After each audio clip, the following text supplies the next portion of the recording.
Here we have a group of people trying to follow Jesus in a culture that is ambivalent towards it, at best, and hostile towards it at worst. So what does that look like for us? Welcome to Open Seat, the podcast where we create a space for authentic conversations about faith, unfiltered and unapologetic. Here, we believe that every story matters, whether you're questioning, seeking, or steadfast in your beliefs. You'll find something relatable in these heartfelt discussions. So grab your seat, get comfortable, and let's dive into today's story here at Open Seat.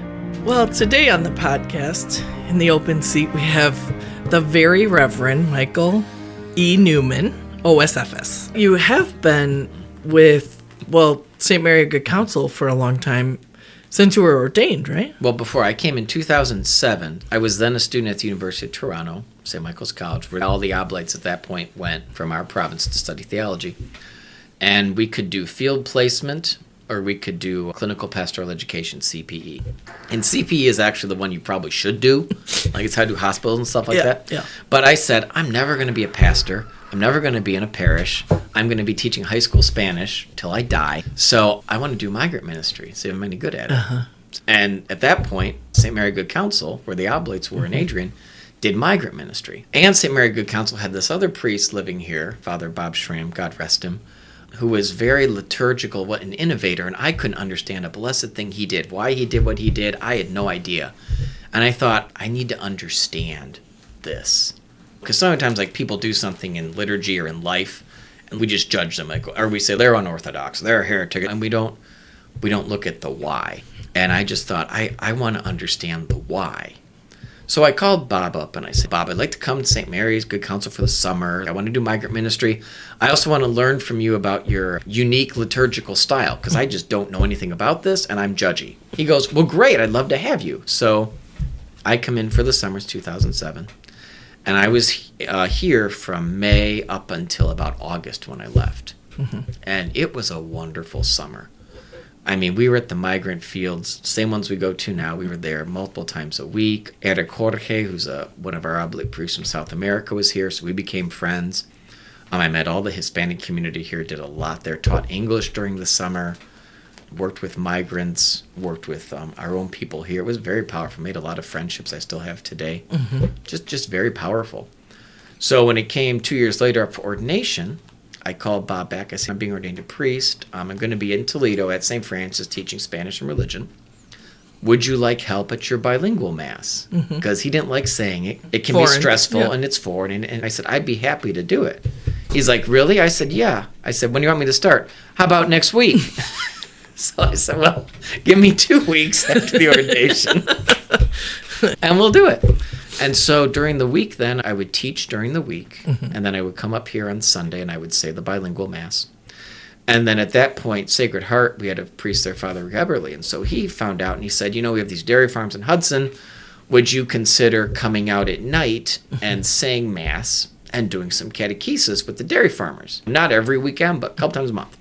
So I'm like, sure, that's fine. So at one point then, we'd do mass here at 11:45, and then I would go to Tim Hortons and grade papers and eat lunch, and then drive to Hudson, and we would do mass and then catechesis and dinner, and I'd get back to Toledo 10 o'clock, and so this is a couple years, and it was great. I loved it. But yeah, I've been involved here 15 years. It's my quinceañero year. Oh, I think there's a party coming. When I hear you talk about the way it used to be, some of that is similar to how it is now.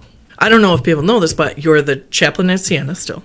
Right, I'm the chaplain at Siena University. So you have some obligations to them. Yep. I don't know who tapped you, but someone did to tap you to do mass out at the dairy farms. Well, Sacred Heart in Hudson. Yes, our vicariate wanted to go back. The dairy farms were closed, and so all the migrants who were there went somewhere else. But they recently reopened, and so the thought was, could we do mass out there again? And I said, let's try it. We'll do an experimental basis. So once a month right now, I go out there on Saturday night, and it's basically the same thing as before. We have mass at 7, Not really much catechesis at this point because the kids all speak English now. So they're, in regular faith formation. But, it's Mass and then it's dinner. And the dinner is just as important, meeting the families as the church. But yeah, so that's one Saturday night a month. And you also assist the diocese when they need someone to hear confessions in Spanish in various locations, right, too. Correct. Yeah. And then you're the pastor of Holy Family, yes. Perhaps the boss of Holy Family. Some would say, I don't think so. I think cheerleader is probably the best word I would use. And then you also have this extra title of Assistant Provincial of the Oblates. Yes, that is correct. Yes. So, a man who wears many hats. Mm-hmm. Yeah. Every week is different. Every day. Every day is different. The Oblates are family, right? So people say, what do you do? I'm like, well, I'm with the family today. So this is the family responsibility, the family obligation. I like doing work for them. Because I'm sure parishioners here have noticed that you're traveling a lot more, you're doing a lot more. So can you explain some of this to us? Sure. So the Oblates are governed, and governed is a loose term, but in a religious community like ours, you have a province. So a province is like a diocese, except it's not geographically based. So our province right now would be Buffalo, New York, Toledo, Adrian, and we have a house in Washington, D.C., and technically could go all the way out to California. There were people out in California when I started. Yeah, in Florida, right? All the way down? Yeah, the Wilmington province still has men in Florida. Okay. We don't anymore. But it's run by a provincial, and the provincial is the equivalent to a bishop. So my brother is the provincial, my Father Joe. Well, we did our mission last year. Yeah, so and he did a podcast. He did a podcast for us.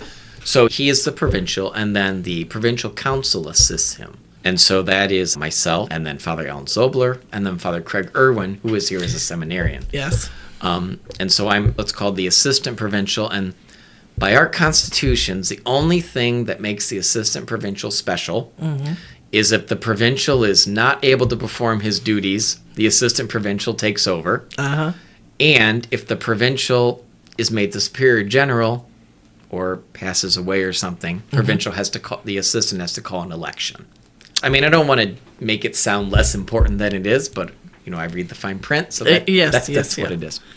But in practice, it's whatever administrative stuff that my brother wants to give me, or different projects for the Oblates that we take on. So we've been doing a lot of traveling recently, working on leadership within our own provincial council and with the Wilmington, Philadelphia province, talking about the future. So that's had me out of Adrian more than it normally would. I give 2 retreats a year for different dioceses or different places on the spirituality of St. Francis de Sales. So I had one of those this fall that I was at. I'm a member of the International Salesian Scholars Seminar. I think we're really desperate when I get on that. Nerding out right there. I mean, that is your dream, and that is everybody's nightmare. Oh, it was it was so much fun. I had to I wrote an academic paper while here working at 44. On synodality and Salesian Spirituality to present at this conference, and I could revise it. We'll see it's in God's hands right now. But yeah, it was great. I had a great weekend with everybody doing that. And then really it's just other various things that cross my desk. Right now, we start 150 years of the Oblates. It's Jubilee year. So I'm working with some Oblates on celebrations in Toledo and Adrian and throughout our province.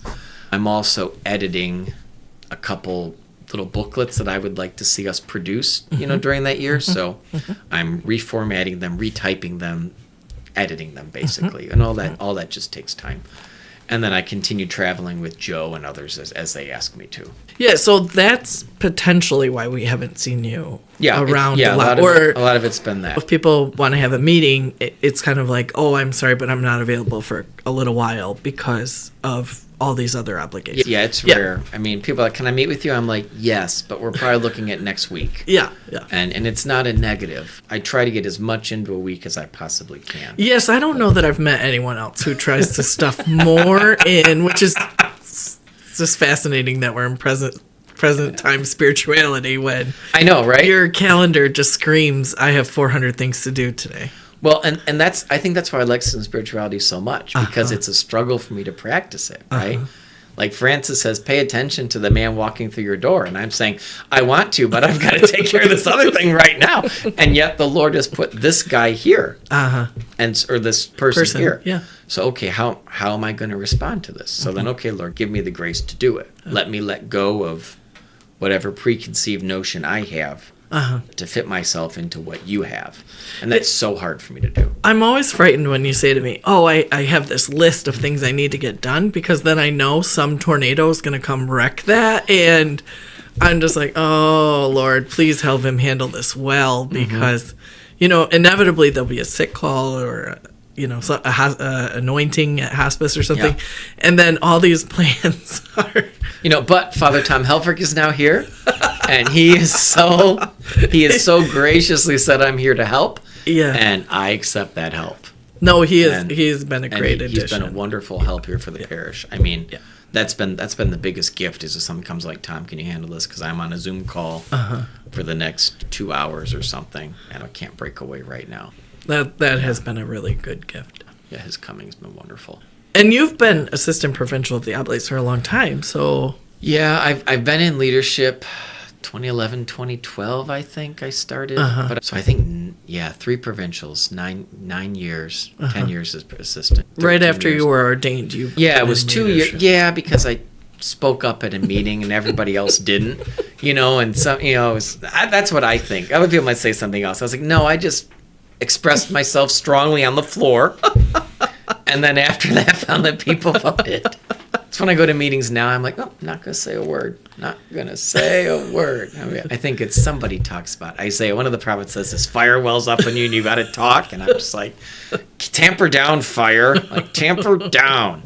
Soon we're going to see him turn into the burning bush in the staff meetings. I can't wait. We'll make sure to take photos and post them. That'll be a great Instagram reel. Yes, this is a big concern. Is it a good Instagram? This is how we judge spirituality nowadays in the Catholic Church. Unfortunate, but true. So you said St. Therese of Lisieux wasn't your favorite saint. So who is your favorite? Oh, that's a good question. I go through periods with saints, right? So I think for me, saints hit me when I need them, and then they not depart, but it's like friendship. You get somebody who walks with you for a period of time, and then they kind of walk away. So I would say right now it probably is St. Francis de Sales because of proximity. In my spare time, what I'm still trying to I've spent 5 years in this goal, but I'm trying to read about Francis as bishop, but also as pastor, because I'm trying to distill what are the earmarks or the signs that he would have done. So when I do these retreats around the country, I'll take a little bit of this, or let's look at that. Or when I did the paper on synodality, it was, what did a synod look like for Francis? And nothing like it looks now. It was totally different. But it was just an interesting way of what was the pastoral style like?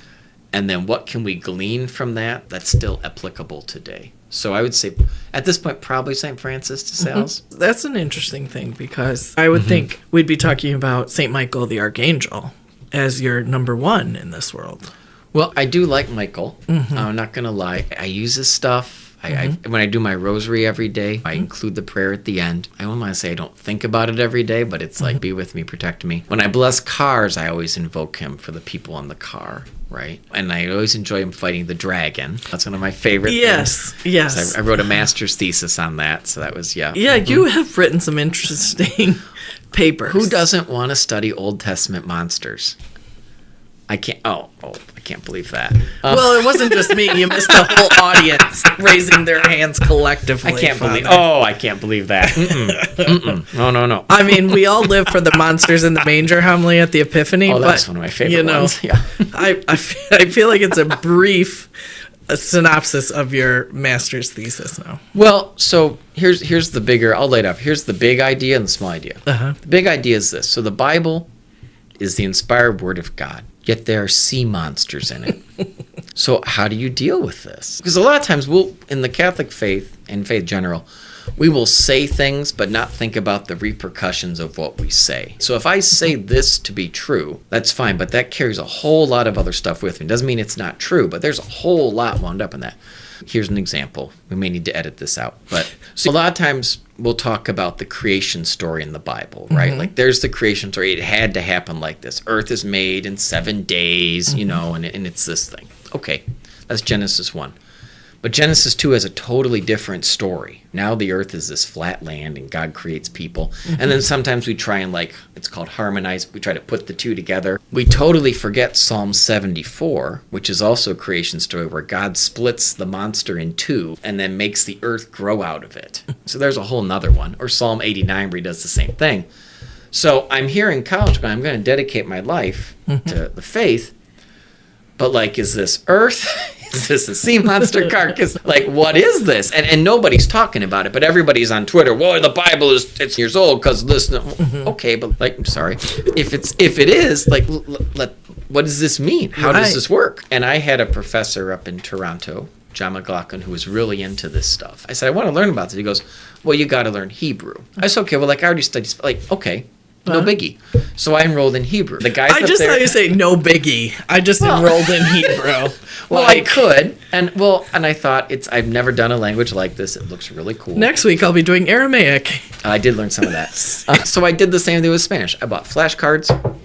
I had a very good TA who helped me out, was very encouraging for me, and I just did the same thing with Spanish. I approached it like a spoken language, and I loved it. I got really good at it. It was just phenomenal. And reading the Bible, reading the Old Testament in the original Hebrew, unlocks so many things that in the English translation we just don't get. It's just not there. And that's nobody's fault. It's just you're reading a translation. So nuance and stuff, it's just not there. And at the same time, I'm reading all this stuff. So then I'm like, okay, what do I do with this? I'm reading it in the original language. It's showing all these changes that we just don't get, which made me see this text has got to be inspired by God. Because I look at some of these things, even how word flow happens in different books and stuff, and it just exploded my brain in looking at the Hebrew, going, this is just amazing.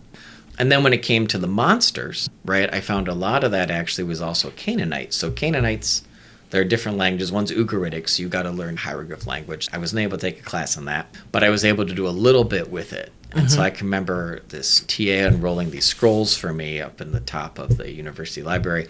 So we're going through looking at this text 6,000 years old, right? And you're looking at it, and it's basically identical to part of the book of Isaiah. So it's just a lifting from the Canaanite. They just took a story, which is like what I do every week for a homily, right? I take a story from something and I use it somewhere else. And that was just fascinating to me, how now the biblical authors are taking stories everybody knew to say something about God. We all know the story. I'm going to put it into the Bible, and it's telling us something about the Lord, which with the sea monster is that the Lord is the master of the sea. That's one example of many, right? Sure. I'm really oversimplifying, and that God is more powerful than the sea. And that was just fascinating to me. Or another way to put it, there's chaos in the world, and in some stories, God tampers down the chaos and defeats it. This is like Isaiah. And then there's other points where there's chaos in the world and the Lord delights in it and says it's the most beautiful thing he's ever made, which is the end of the book of Job with Leviathan. And that just, as someone who likes control and lists and, I thought, well, look at what you've done, Lord. You've made me study chaos. And you show me that sometimes God contains it and sometimes God lets it go. All this is found within the scriptural text. All this is within the Bible. So it's not always a question of, is it what we would understand today as factually true? Because there are different genres in the Bible. As much as this story has something to teach me. Am I able to open up my mind, my heart, my hands, my whole body to receive it? And then am I able to act on it? And that was just transformative to me. I mean, I remember I was finishing up in Toronto, writing this master's thesis on Leviathan, and I was all geeked out because I was like, I want to go to Jerusalem now. It's 2009, and I want to study modern Hebrew because there are some similarities, and I want to learn more Aramaic. I want to look at these languages, and then I want to basically get a PhD in Bible, but language, right? I want to do linguistic work because there's so much there's so many issues that we think are issues that I think if we were to say, here's what the language says, here's what the dates are, it would solve a lot of issues. So I'm all geeked out about this. Yeah, I can see your face. Yep. I would fall asleep, but unfortunately the camera would tell everyone that. So, I'm bearing with you. And I went to the current provincial, this is what I want to do. And he said no. Well, he probably said, what? Well, no, we actually had a scripture scholar in the Oblates ahead of me, Father Tony Ceresco, whose chalice I have. So the chalice you see in the church that's got the wood on it with then the mosaic and that was his. And he was a scripture linguistic scholar. He had just died a couple years later. In fact, the guy teaching me in Toronto had been his student. So I said, I'd like to do this. And they said, no, like, this is not the time for that. You're going to be ordained. You need to go off and teach high school priestly work. thing. Yeah, do that. So, again, I made a lifetime vow of obedience. And so I said, understood. Okay. So I finished up my work on You said this. Nobody else would say that, but yes. You're like, obedience. Yes. Yeah. Yes. John the 23rd had this great line that I've never forgotten. I don't remember where I read it, but he had this line where he said, it might have been his papal motto, but he said, obedience is peace. And I've always thought about that. Like, if I'm going to vow my life to someone, and this is what is requested or asked for, and I do the best I can to achieve that, then there's nothing more I can do. And that's always given me a whole lot of peace. Like today, I had to get a homily ready for Mass today, and I'm like, all week I'm at home, like, I cannot think about homily. I'm driving back here this afternoon listening to Randy's podcast, and I'm like, that's it. So, like, I pull the car over, I pull out the notes app, I put on the voice recorder, I speak the homily into the voice recorder, or the main ideas. Yeah. And then I drive back, and it's like, okay, obedience is peace. So I went and taught high school, and I loved it. And then 2 years later, he called me into his office, and he goes, okay, it's time to do that PhD. And I was just like, I'm not going to lie to you. None of these ninth graders care about that. I tried teaching Hebrew ninth graders. They did not care. I find that hard to believe. Working with high school students myself, I think Hebrew's in. we had a song. It doesn't matter. But the interesting was that the questions were different. And in my mind, I thought, I know enough about this to satisfy my own curiosity. I know what I needed to find. I don't need to do this anymore for me. What I needed to know, I know. And I still read a lot about it now, to be honest. Yes. I have a whole side thing where I'm reading. My Hebrew is nothing like it used to be, which is sad. But I can't believe that won't get you far into Adrian. I mean, I hope your Latin is much better. I've been studying a little bit of Latin just because I never took it. How many languages would you say you have more than dipped your toe in? Spanish and English. Sign language, we have an oblate who's deaf, and I can sign. I don't sign well. In fact, the parts of the brain that do written spoken language and sign language are different parts of the brain. I've done Mass in sign. I've made tons of mistakes. The blessing is I'm not afraid to do it, and the people are just always very welcoming. In fact, Fr.Mike Depps, I think he just watches my mouth because he's a very good lip reader. Like, we'll do something. I'm like, you're not even watching my hands, right? Like, you're not even watching my hands right now, right? And he's like, no. Like, can I just stop? He's like, oh, no. If I can't read your lips, I'm going to need to watch the signs. But I'm just like, so I'll do that. I do French, but not well. But my French is always getting, every time I go back to France, it gets better. Now I can listen and pick out words and general ideas. Portuguese, but again, just from the Spanish. I can't read it, but if we're speaking, Portuguese and Spanish are pretty similar. They're close, They're close. Latin, I can kind of read with a dictionary. Like Hebrew, I biblical, I was decent at. A little bit of Aramaic, because they're very similar. And that's all I really could say. It would just be that. I don't.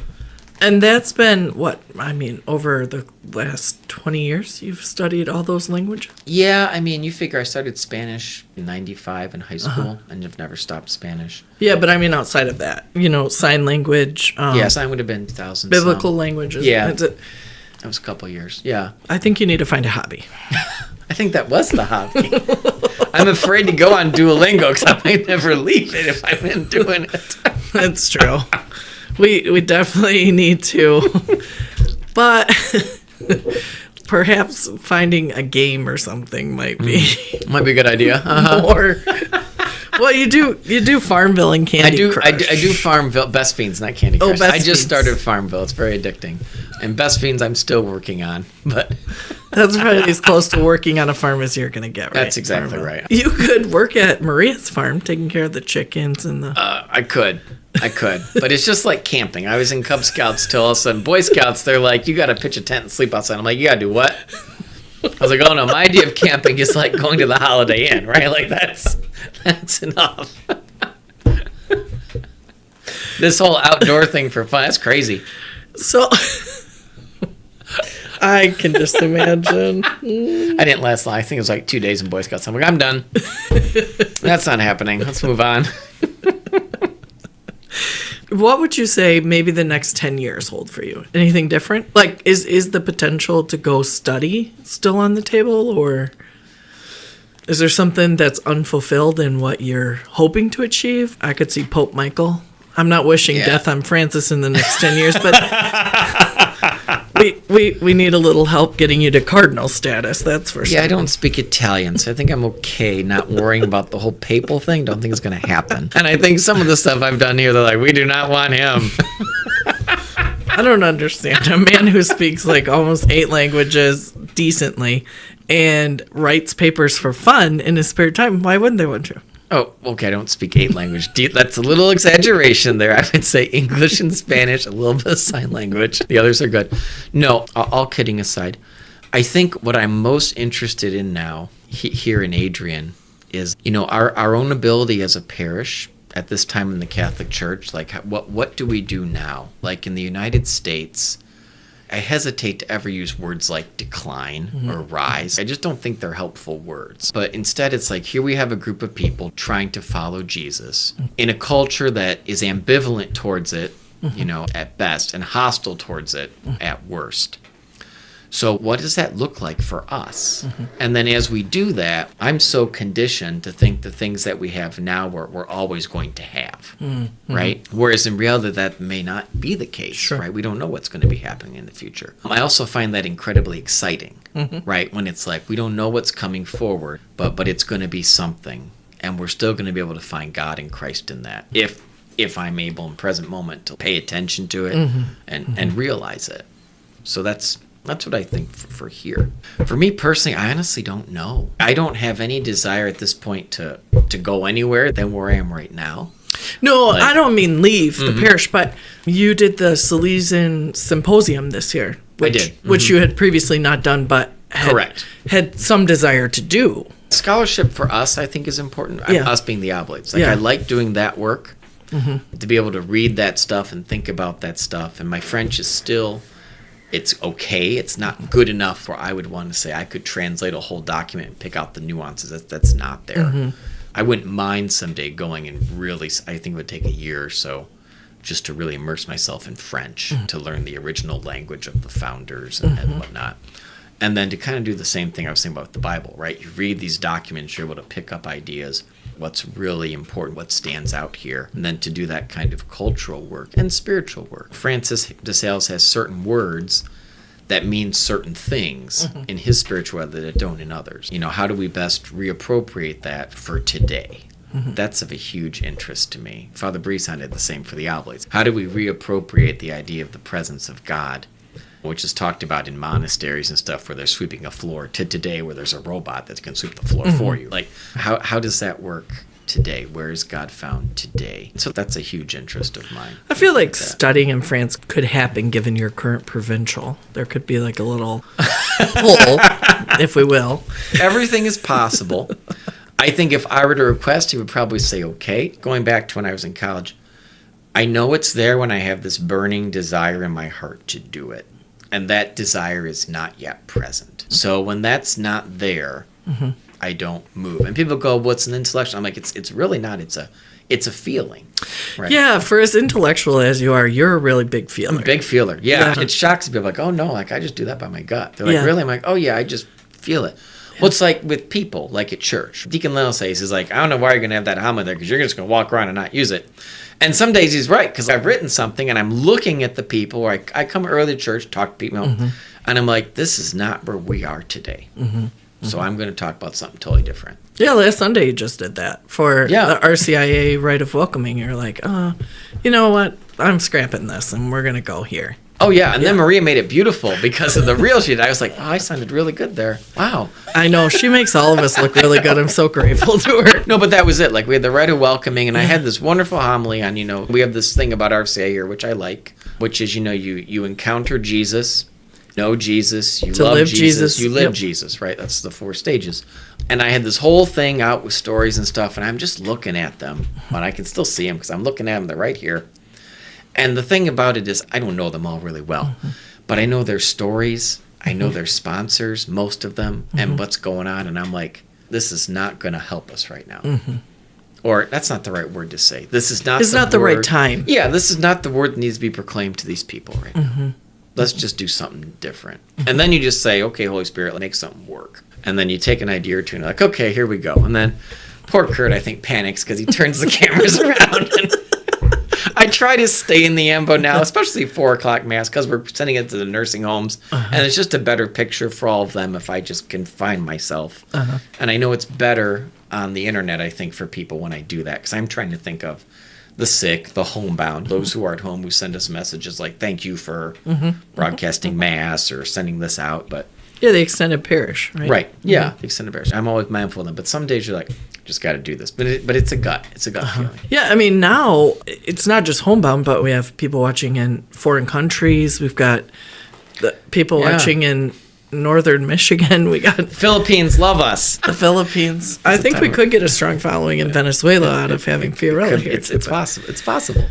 Yeah, so I think that is important. But I do appreciate that the fact that you are very intellectual, but you're also a big feeler. Oh yeah. The balance is striking. Oh yeah. Nobody cried harder at prom when I chaperoned it than me. I'd be sitting there. You probably can't put this in the podcast, but there was this one prom. I probably shouldn't tell a story, but I will. And so when I used to go to chaperone high school dances, I would go with the holy water bucket, right? Yeah. At St. Francis, we had this balcony overlooking the dance. And I would always teach the kids the Cotton Eye Joe before homecoming, because we had to have at least one dance that you could do by yourself that looked dignified, and you weren't like smothering your partner. So then we would get, and I love drama, so we get the whole group doing it, which was always very enjoyable for me, probably more about me than the kids, but that's why I left high school ministry. Yes. But then I would go on the balcony with the holy water, and I would just, during some of those slow dance songs, in the 10 years ago, that were just, there was nothing in between. Casey and JoJo. That's it. And That's it. I would rain down holy water from above, and they would all stop.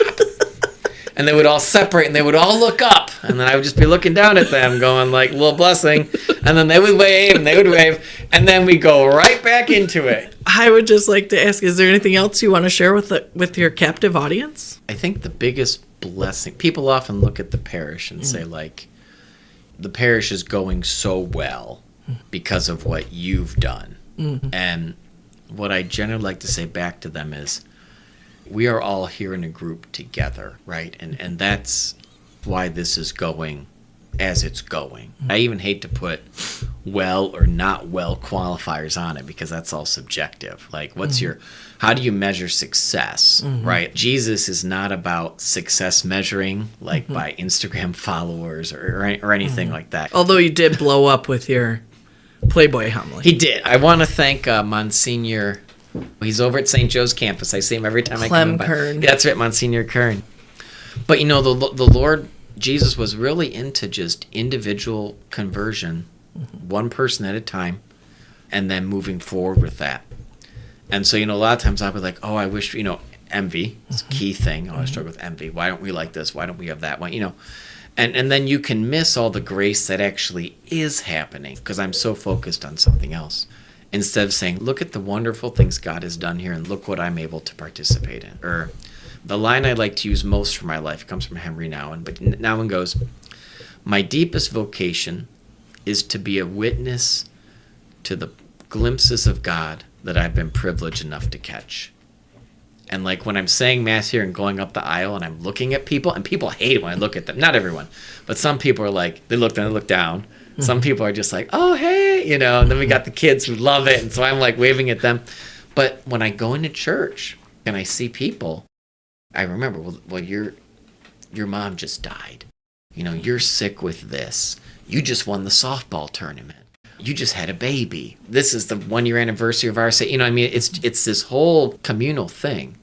And to participate in that, to be in that, God, what a gift. What an absolute gift. I also think bringing in the Salesian spirituality of unidiversity has been one of the greatest blessings that we've had, because I don't think people had to give up who they were or a lot of their spirituality to be able to have Holy Family come together. Right. Yeah. We don't need to get rid of It's not either or. It's both and. We can do this together. Greg Boyles is a Jesuit priest, does gangs. I love his books. It's very challenging. He just released a book called Cherished Belonging. And it's all about we belong together and we work together. And I can't read things like that and not think of the power of Eucharist, which is seen sacramentally in the body and blood of Christ on the altar, and then incarnated physically in each and every one of us in all that we do. Everything, in a sense, is Eucharistic. Everything partakes in this. Not everything, but within the context of church. All this partakes of Christ's body and Christ's blood, and the giving and the dying and the rising and it's so powerful. It's so powerful. One of my favorite things lately that I've been meditating on is an Instagram post by someone who said, I don't want to miss Jesus in all the different aspects of life. The burning bush, because we think of it being very clean and clear cut, but it's really in the messiness and chaos that the incarnation happens. On Christmas, that's what we're looking at. And it's not in the quiet, still manger. The meme of like, oh, Mary just got Jesus to sleep and a drummer boy thought the best idea he could do was bang his drum. It's all of that, right? Yeah. And that's where God comes, is in the messiness. And flourishes, I think, in the messiness. Flourishes in it. So, yeah, I think if we ever get still, we should be careful because then we have some real issues. But yeah. And then I'm like, okay, Lord, understood. Understood. Message received. Help me. Well, thank you so much for joining us today. I know you're a very busy man, so to give us this time and wisdom with everybody who is listening, who we're so grateful for, is just a blessing. Thank you. No, it's an honor and a pleasure to be here with you and Maria, and also just to continue to be here at Holy Family. It's a gift that God just keeps on giving, and I'm grateful for that. We are grateful for you. Once again, we thank you for joining us today. We hope that wherever you find an open seat in your life, you will invite someone to join you.